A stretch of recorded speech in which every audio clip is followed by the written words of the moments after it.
Well, I got this far, and I realized that this bead is too small to fit that thread.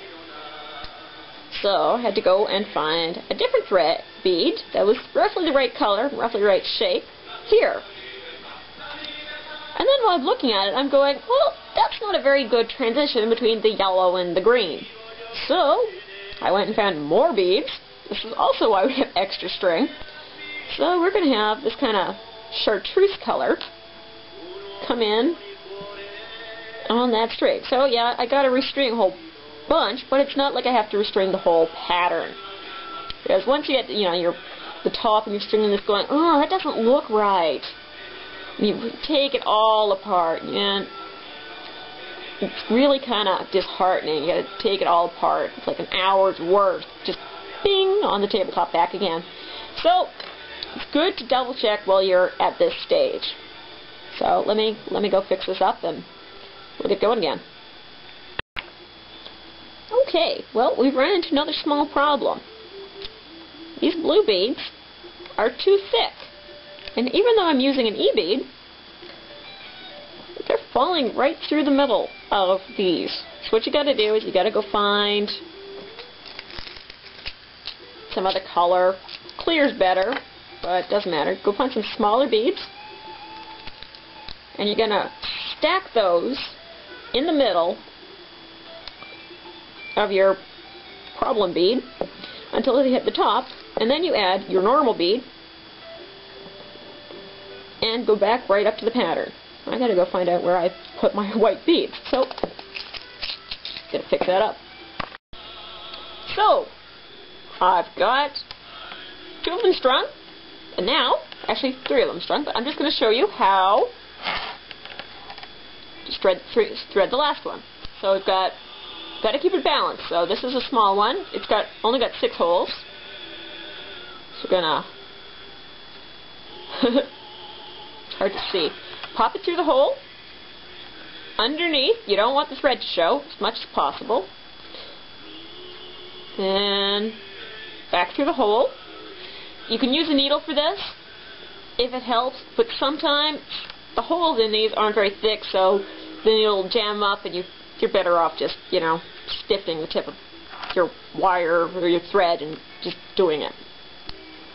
So now we've got, I'll just mash that up, but you can see how it's starting to turn shiny. It could be a long one, but I think it's going to look pretty good.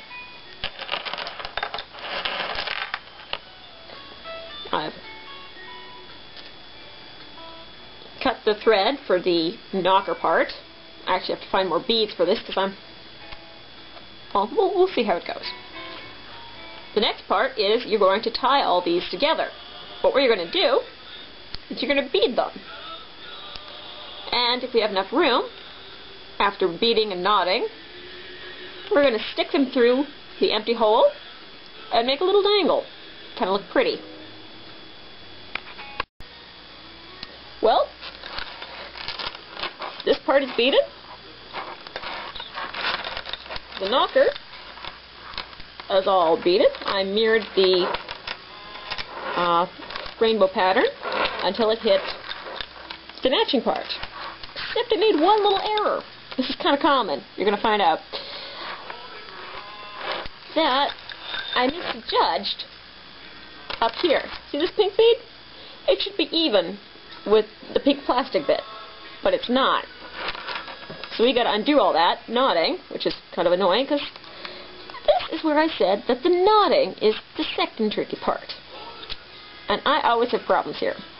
So let me unknot it. This is where your corkscrew comes in handy again.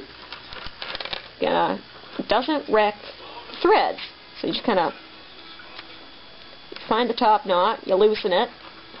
See, it just kind of slides through, pulls out. And it doesn't actually strip off that much wax either. So we're just gonna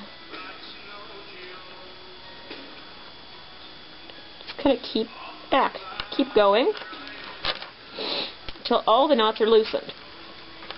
And well, since I have to re-knot everything, I'll show you how to knot this again. Give me a minute. Okay, well, we're ready to go.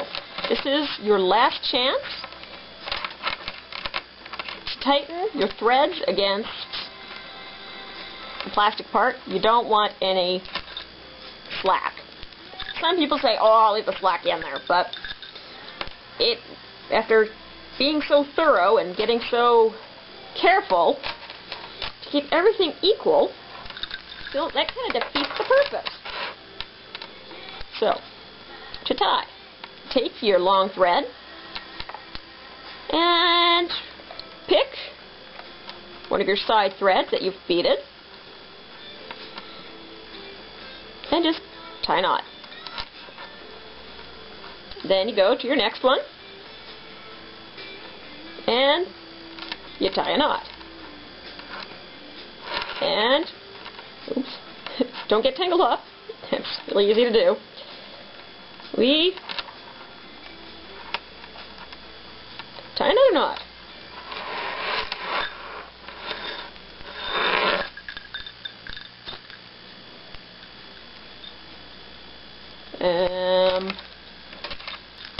And then you check and see if you're level, which I seem to be. See? That's little red dots. Line them up. You level, you're good. Then you take another knot, and you just go around the circle again. Maybe, I do it at least 2 times, maybe 3. Oops. Sometimes threads kind of escape on the wrong side. Got to be careful, otherwise you'll get out of balance. Get over there.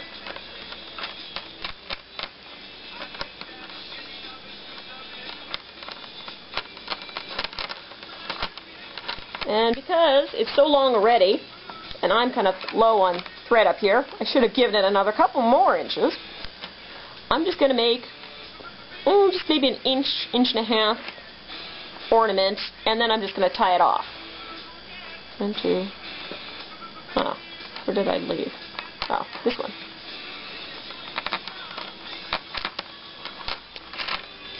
So don't cut those off. Those are going to be dangles. Dangles. So, got the knots. We added the extra strings through, the extra thread. We mirrored the same pattern, so now we've got 6 instead of 3. And we've mirrored the pattern down. And instead of these long beads, I used 2 shiny white E-beads and a normal white E-bead. And then we have a little clear bead at the bottom to tie it off and weight it.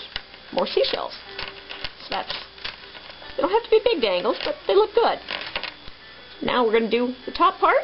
Then we're going to wrap up here for a handle. And after that, all comes just snipping these little extra bits off, and we're good. So we've got 2 loops up here. Same way as we looped through these. And then we finished up with a series of really tight macrame knots. Tight is your friend here. You don't want these to slip. It is going to be a bit weatherproof. Actually, it's going to be really weatherproof because it's got the paraffin or the beeswax on here. If we're using the wax, linen, nylon, that sort of stuff like I am. So we've mimicked the rainbow pattern up here, got the dangles. And it's big, it's pretty, it's big, it clinks nicely as you can hear.